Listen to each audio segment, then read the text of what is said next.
Hey guys, and welcome to another episode of BossVG Reviews. Today I'm reviewing, you guessed it, Sonic 4 Episode 1. The version I'm playing is the PS3 version, but I've been told it's almost identical to the Xbox 360 version. I waited up all night for the PlayStation Network store to refresh to bring me this title, and when it didn't arrive by 8 AM, I decided to call it a night, or rather morning. When I woke up, it was ready on the PlayStation store for me to download. Last few months of anticipation had finally paid off, and after just a few minutes of download and installation, I finally got ready to play with an old friend from the 90s, only to find that my friend had grown old, tired, and slow. You heard me right.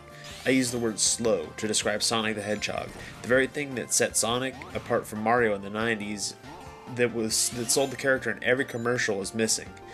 Not only that, but on top of the fact that he now takes a few extra seconds to get him out from a trot, even once he's up to full speed, he's not even running at half as fast as the old Sonic.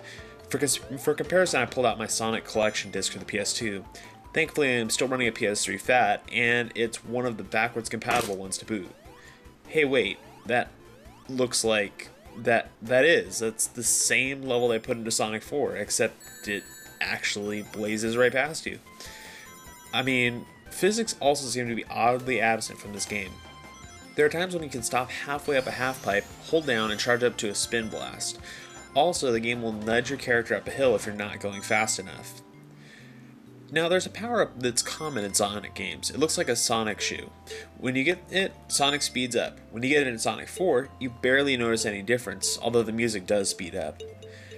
But the stages aren't the only thing that's been ripped directly from the old games. This game reuses enemies, levels, as well as bosses from the first 2 or 3 games. Look at Robotnik. Yeah, Robotnik, I know. His name is Eggman, and it has been Eggman for the last couple of years, but I grew up calling him Robotnik, like they originally dubbed him in America. See the similarities? This is the same goddamn boss from the first Sonic game back in 1991. The only difference is that it's easier now. Swapping over to my Sonic Collection version? Yeah, still as tough as I remember it. And the casino level from Sonic 2? I can assure you that this Robotnik is the same exact boss encounter from Sonic 2, but the similarities don't end there. The final boss you fight after a small gauntlet of iterations of Robotnik you fought over the course of the game is the exact same boss from the end of Sonic 2. Take a look. Yeah, you'll notice I'm using the debugging mode, but that's because I didn't have 5 hours to devote to getting to the end of Sonic 2 for this review.